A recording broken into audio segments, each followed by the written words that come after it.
up, y'all? Strong Master Lee. And Lulu. Well. You talk about a sequel to a movie that took forever to make. Beetlejuice. What is that? Oh, no. It's been so long ago that you literally don't even know this movie. No. This is probably one of the most iconic movies from the 80s. I would say even my childhood, because I can't say childhood because I think I was already a teenager, but it was so crazy. In fact, it was so inspirational. It's probably one of those movies that got me into like the creative industry, right? Making video games and cool and other cool stuff, because it's so crazy over the top creative. They had a cartoon after that. Michael Keaton blew up. And then for whatever reason, he just kind of fell out of Hollywood for the longest time, which is crazy to me because he's so talented. But now he's back as Batman. And he was just doing an interview this week. I just happened to see it on YouTube. I think it was like Jimmy Kimmel or something like that. Yeah. And he hinted like, yeah, we just wrapped up Beetlejuice, the sequel. I'm like, what? And Michael Keaton, mind you, is old as F. So, like, I'm shocked he made it at this point. There could be a last. Could be the last one. Although with a title like this is probably the most brilliant title for a movie ever, because it hints at there's got to be a trilogy. So I hope they get this in before he's gone. Because at this point, he is 72 years old. Aww. And mind you, when he made the original movie... He was in the original movie. That's right. That's why this is so good. This is not a reboot or It's like a a sequel with different people. It's him as Beetlejuice. No one else can be Beetlejuice. Oh he my is that gosh. character, man. Well, let's put it this way. When he last worked on this movie, he was half his age. That's how long ago this was. Oh my God. Yeah, it was a while ago. So I'm just looking forward to this at this point, and I don't care even what they do. I don't care if it's a bad movie. It's just a world I want to be back in, honestly. But he hinted at like, this is going to blow your minds. Really? I guess every actor is going to say that when they're promoting a movie. They're promoting their own Well, they're promoting a movie. product. By the way, want to hear some wicked wild stories about Vegas? You got to check out my channel. And if you want some hotness, check out my fantasy show. Ooh.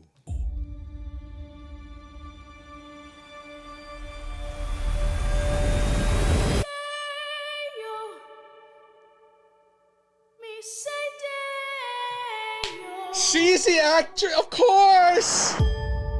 Oh my God, she's got to be the daughter.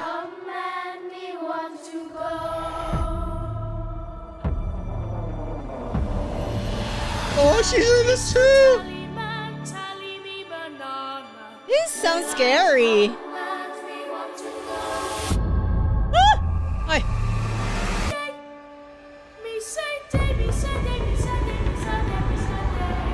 Why would they keep that this whole time?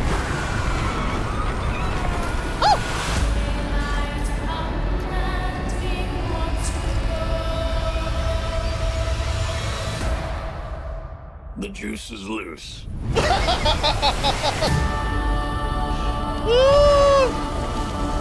The juice is loose. Whoa. You really don't know this movie? No. All right. This is scary. It is a little bit tinged with horror. Let's watch the original trailer because I think it'll fill in the details for you a little bit better.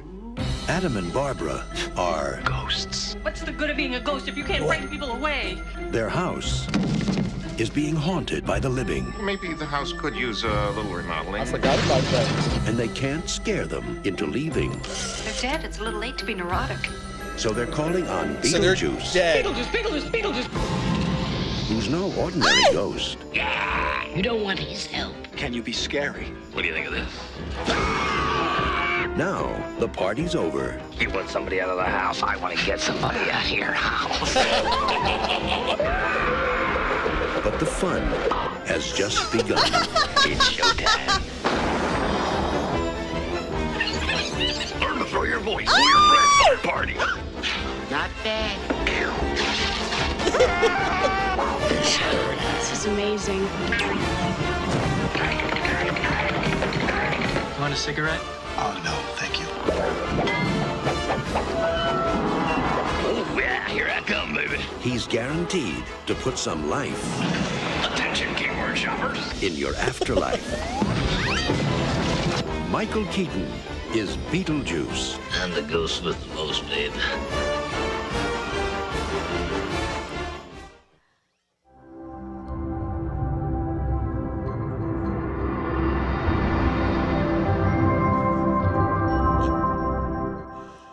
Okay, the tone from the original and the new one is so different. Well, I think they're doing it deliberately. Right. It's Just meant to for be- the trailer only, right? It's almost meant to like so I'm an original fan, right? And you could just censor it. I just like goosebumps. I think it was designed to evoke a sense of mystery and a sense of like, oh no, he's back. Because the original was definitely a comedy slash horror. It was such a wild combination. Yeah. But he is a menace and he is a really bad person. So like you really want to capture some of that. And there's a reason why they didn't want him around. But guess what? He's back. Who would want to hire You have to watch the original movie. It's kind of hard plot to explain because it's so wild. But you got the sense of it here, though, right? Yes. It was like it's this old creepy house and ghosts living in it already. And they're calm ghosts. And They're good ghosts. They don't want to leave. They don't want to leave, but these people move in and they're not afraid of ghosts. They're like, oh my God, we have ghosts. You know what? Let's have fun with these ghosts. Let's have a showcase for it. So now the ghosts, like, no matter what they can't scare them away. So they got to turn to Beetlejuice to scare them. I mean, you had to say his name 3 times to wake him up. summon him, which is why I thought was so clever. The sequel is called Beetlejuice. Why only twice? Because it's a sequel. That's what I'm saying. So twice. So that's why I think like it'd be smart if they do a trilogy because the third one finally would be Beetlejuice. Wait, hold on. And as you can imagine, the minute they summon him, like all hell breaks loose. You know what's crazy? This is something new to me. Oh my God, babe, you're gonna love this. You love horror to begin with, but I think this kind of movie. First of all, this is very Tim Burton-esque. Like this style design, like he really established a big name after this of making these kind of movies. He did the original Batman. Remember, he also did Pee Wee Herman, like they said here. Such a distinct style. But what was crazy, a lot of the original actors are coming back, including Winona Ryder, who looks just as young when she was the original kid. She was the original kid in the first movie. She looks so young. And guess what? She's grown up. Yeah. And her daughter is Janet Ortega. That's right. Oh my God. Like her. It was the most brilliant casting. I'm like, she played Wednesday, and I'm like, oh my God, Wednesday Addams is in essence the sort of like essence of that character too. I think she becomes that. She might be stereotyped, like she might be like typecasted as playing like creepy. Right. creepy Well, because she nailed it. She is just like born with that kind of character. Oh my God.